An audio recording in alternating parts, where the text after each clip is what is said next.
Ayan mga boss, mga mama sir, no? Sumabit si Butchokoy. Talagang medyo nandun siya eh. Medyo hindi maganda po yung lakad namin ngayon. Oo, nakikita niya na yata. Nakikita mo din? Ayan. Ay, malambot, malayo. Malayo. Okay lang. Ito, dudugtungan to. Hindi kayo mabigat yan?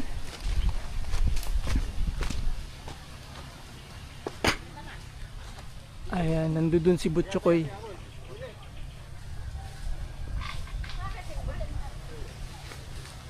Nandun siya sa gilid. Ayun, yun, doon sa lugar na yun. Sana maabot. Sa gilid. Basag ang LEC ni Butchokoy. Sumabit. Kaya wala kaming choice kundi tumingin ng bagong drone. Basag. Nare-repair kaya to? Patayin mo nga yung sasakyan.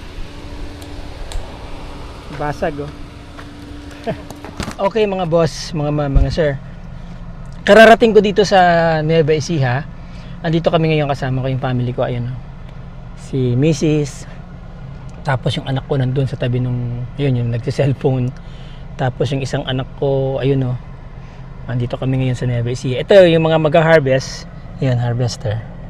Tama-tama, harvestin nila yung palay ngayon. Okay. Ngayon, ito pong property dito sa Nueva Ecija, no? Dito sa Lawang Kupang, San Antonio, Nueva Ecija. Yeah.